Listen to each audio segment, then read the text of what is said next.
Ashamaa arga fuunii ijoollee Oromoo akkam jirtan warri duraan maatii koo turtan baga walitti deebinee warri haaraa immoo anaa dhufu baga maatii koo taatanii gara chaanaalii koo dhuftanii gara yuutuubii koo dhuftanii ana har'a wanni qabadhee dhufe yookiin immoo wanni ani isinitti himuu barbaadu dhugaa waan qoosaa miti seenaa baay'ee garaa nama nyaatudha.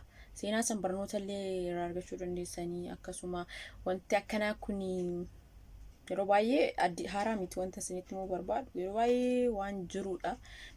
Garuu kana waan namni nama bilbilaan natti himate osoo hin taane nama qaamaan asitti nama ani beekudha kan natti hime seenaa kana seenaa dhugaa waan ta'eef baay'ee iddoo tokko garaana nyaataa gaafa dhaggeeffadhu dhugaa bu'aan dhaggeeffadheeyyuu na amma yeroo baay'ee yoon waa'ee seenaa namni yuutuubii kanarratti waa'ee seenaa qopheessu dubbatu jechuudha. Seenaa namaa yeroo haasa'u ana maaltu tizna jedha jechuudha. Seenaa miidhayyoo kana yeroo baay'ee keessa koo diddeemu annaa maaliif ani seenaa kana namaaf hin qoodu jedhee har'a qabadhee dhufee jechuu barbaadeen.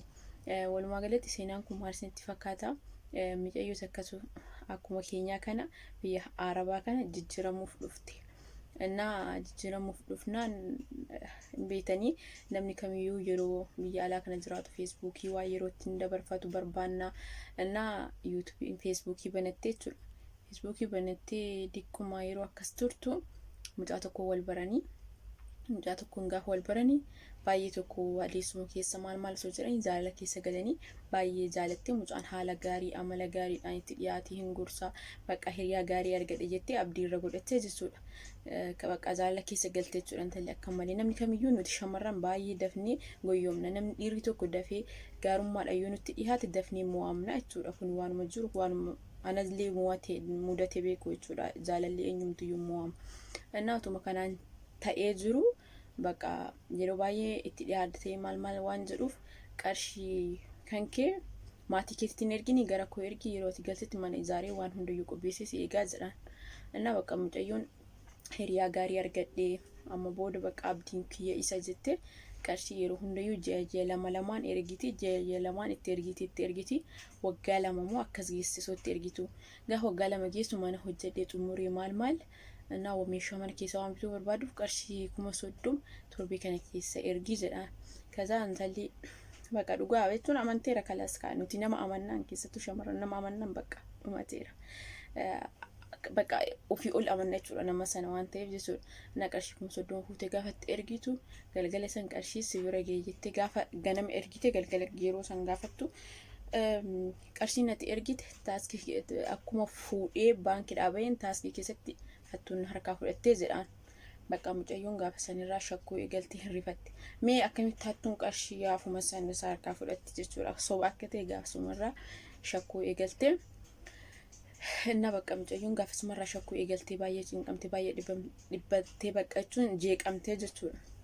Innaa maal jedhaanii birrii kan hattuun irraa fudhattee birrii biraa ergii ji'a kana kan fudhattu ergii jedhaan. Intalli maal jettini bakka dhiisii kana booda qarshiin erguu gaafa dhufe erga mana ijaarte qarshii meeshaa mana keessaa waliin itti binnee guunna kanaaf erguu jettiin.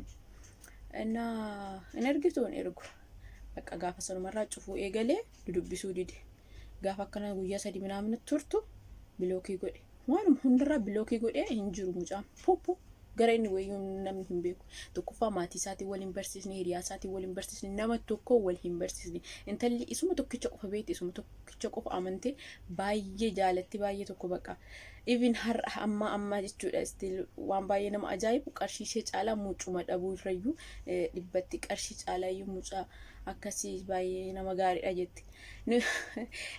Shamarran yeroo jaalala keessa jiru miidhama namni sun miidhuun laallu jaalala san malee jechuudha. Annaa mucaan achumaan bilookii godhee achumaan dhabame qarshii ishee waggaa lamaa fi qarshii 30,000 kan addatti ergite san hundumaa achumaan dhabdee onneen ishee miidhamee jaalalli onneen ishee miidhamee qarshiin ishee hin hafne intalli sun akkasitti akkas taate hanga har'aa dhugaa rabbii jechuun miidhamtu akka taate fuuluma ishee laaleetiin beekan yeroo baay'ee fuuluma laaleetiin iyyuu gaafadhee ani maal taate akkamii jiruuf jireenyi kan kee jedhee gaafadhee ani keessa gabbu'ee gaafannaan intalli sun kan natti himte waan isin ajaa'ibu jechuudha. Maal jechuu barbaadeen yeroo baay'ee shamarran baay'ee miidhamanitu jira. Jaalalaan qarshiin isaanii nyaatamee maal ta'e jechuudha. Namni si jaalatu qarshii si gaafannaani kalaas akkuma qarshii si barbaade gaafa qarshiin kan kee dhume yookiin immoo gaafa qarshiitti erguu dhiiste akkasumatti si dhiisee si biraa badaa jechuudha. Kara kan godhu immoo hundaa miti tokko lama jechuudha nama hundaa miti kan akkasumatti immoo jaalala qofaaf nama barbaadus jira jechuudha. Seenaan kun waan baay'ee garaana nyaateef sinii qoode waan jechuu barbaade maal beektani hamma feetan nama jaalattan qarshii kan kee ofuma keetii seefii godhadhu even maatii keetiiyyuu qarshii keessan hin erginaa bor jijjiiramtanii jireenya hiikaa qabu jiraachuu qabdan gaafa biyya galtan shamarran biyya namaa keessatti asiifachi nu erganii asiifachi wanna jechaa oollee akkasitti hojjannee gaafa biyya gallu ammootu nuti ganaa harka namaa eeguu hin qabnu. Nutiyyuu akka amma sarraatanyaa taane kana sarraatanyaa fudhannee jiraachuu qabnaa jechuudha gaafa biyya galle isiniif galee. Innaa kanaafiyyuu please of eeggadhaa. Kuni waan haaraa ta'eeti miti garuyyuu seenaan kun waan baay'ee garaana nyaateef seenaan akkanaa kun baay'eetu jira. Of eeggadhaa baay'ee sin jaaladhaa. Seenaa kana waan dhaggeeffattaniif baay'ee galatooma. YouTube kan ko subscribe gochuu hin dagatinaa baay'ee sin jaaladhaa.